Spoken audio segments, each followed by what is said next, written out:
What's going on, guys? It's TempusInfernus. Thank you for burning some time with me today. I have got a tip that is going to save you a lot of time in Satisfactory, and that is my goal today. I'm going to teach you how to get back. If you've spent a long time, you've been wandering around, in the desert, possibly here, and you want to get back home. Maybe you're very far, like I am, from my my space elevator, my hub. So you want to get back. You don't want to spend a whole bunch of time walking around, having to deal with the critters in the desert. So what we're going to teach you how to do today is build the CYCLOTRON launcher.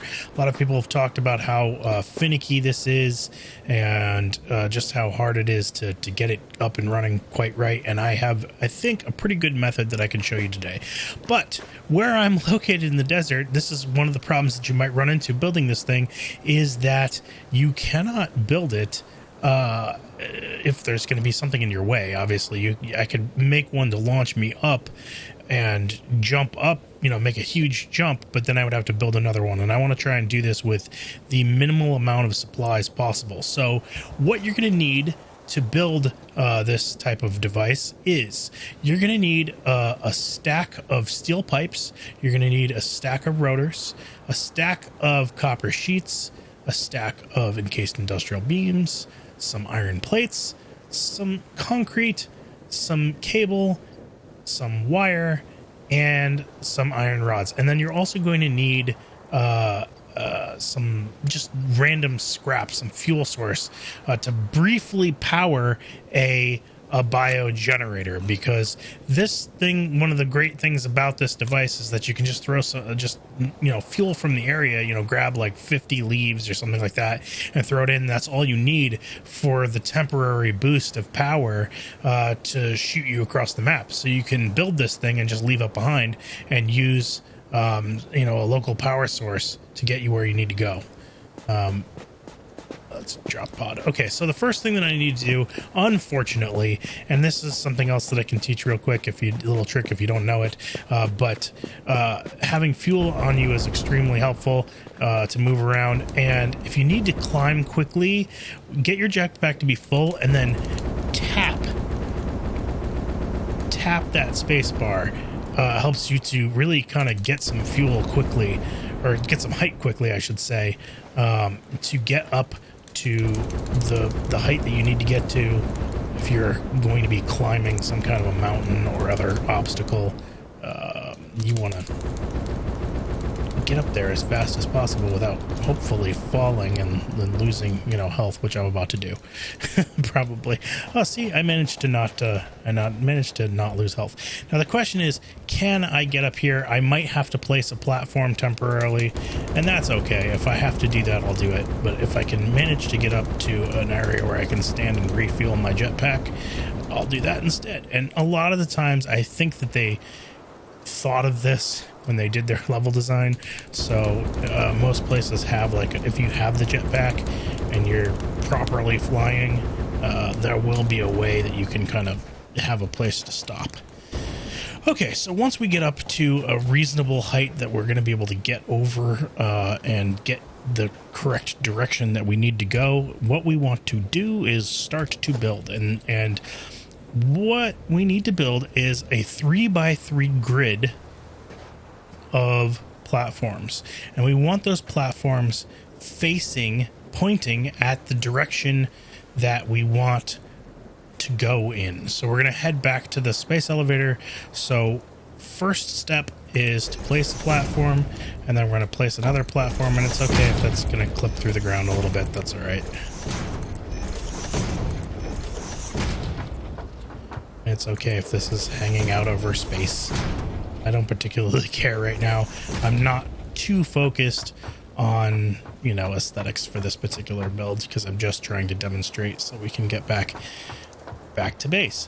So I'm going to build one more there, because what I want to do is I'm going to build the first step here, which is to build the cannon, right? So this is the cannon that's going to shoot us back to where we want to go. So I'm going to find on my 3x3 grid on the end that's pointing in the direction that we want to go in the center, which you can kind of see how these markings kind of show you where the center is. There's this sort of row of brick pattern, and I'm going to, on the very edge of this tile here, I am going to go all the way out.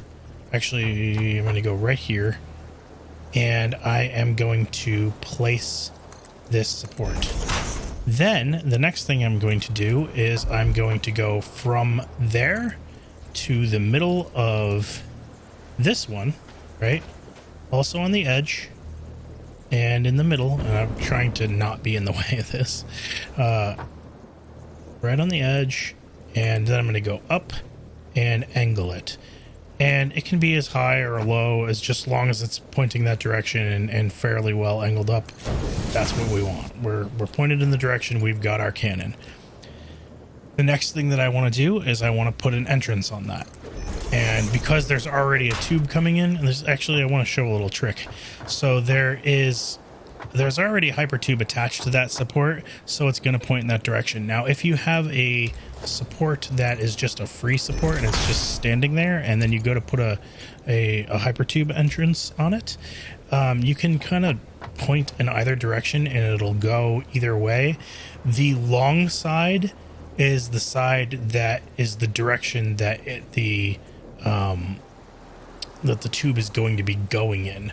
So when that antenna over there is away from you, that's, I guess, kind of like it's going to the left. If it's towards you, it's the tube is going to be flowing to the right.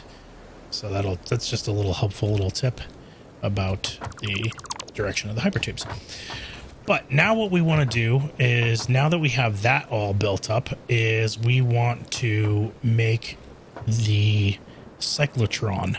So the way that we do that is this 9x9 grid has, or sorry, 9x9, 3x3, 3x3 grid of 9 tiles or 9 foundations has corners. And so we don't want to build on the corners and we don't want to build in the center. What we want to build on is sort of this cross area that's down the middle and then on the sides. So if you think about it like a cross, like on a Rubik's Cube or something like that, it's the center. It's the center of these tiles, not the corners. And we want to build just to the inside. So on this, just to the inside of these, in the center, so this one has that pattern, we're going to go ahead and build there. We're going to build there. So we're in the middle on these tiles, just one step in on the bright metal and one click in from the edge. So it's just one step in, and then we're going to do that on all of these. Now on these ones it's a little easier because the way that the line is helps line it up on some of the tiles if they're lined correctly. This one, it's the kind of brick pattern there. Oh, see, I almost put it in the wrong place. See, that would have been on the corner tile, and we don't want it on the corner tile. It has to be on the cross area. So that's where it's going to go. And I'm pretty sure that's also lined up. That's the center. And then we're going to do this over here on the line. Okay, again on the line over here. Okay, so now we've got those built. And then what do we do? So then the next thing that we want to do is go ahead and connect the corners. Corners, the corner tiles. Right, so now we've got corners. Now, what I need you to notice is that we have two entrances right next to one another. Oh, wait, I haven't built the entrances yet. Let's build the entrances. So we're gonna have two entrances next to one another because here's our cannon.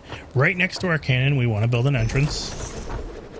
And then on the far side, going the other way from this one, we want to build an entrance.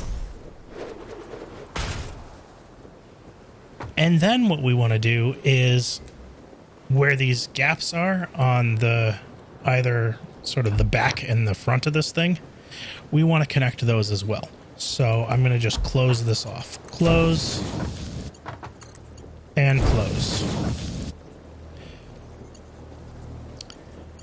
So what are we going to do next? Okay, so the next thing that we do is we're going to need to power this thing. And that's pretty much it. One last thing that we can do just in case, I will say this thing isn't flawless. So sometimes what can happen is that you will exit out of this tube and go this way. So I'm going to put a wall here. You don't have to have a wall, but just in case, because I'm high up and I'm not on flat ground and I would just get, you know, yeeted off this side here. I do have a jetpack, but I don't want to have to like climb back up. So hopefully that wall will just stop me and not kill me. But we'll find out. So the last step that you need to build this machine here is to build a biomass burner, which is going to provide our temporary power to give us our jump to where we need to go. And then we need to connect it up.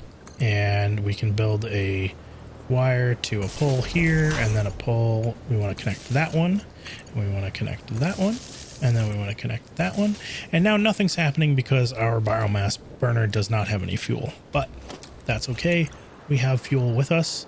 So again, you can just chuck in some leaves. It does not have to be a whole lot of fuel. I'm going to split this stack in half. Actually, I'm going to split it in half again. And I believe I can get this jump done with only 36. So I'm going to go ahead and do that. And here we go. Oh, I built a tube slightly wrong there. That's okay. It should still work.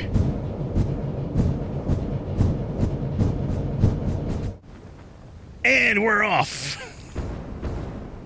So as you can see, this is kind of the best way to travel.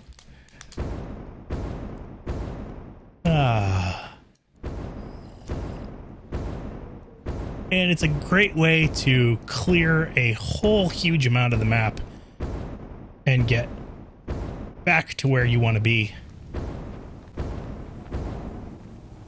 And travel all sorts of super quickly. Now, make sure, just be careful. Don't run out of fuel, because then you might take some damage at the end there like I did. But quick way to travel a whole huge distance on the map and get back to your hub and to see the world. I think it's a great amusing use of Hypertube, so I hope it's not something that they patch out, but happy travels.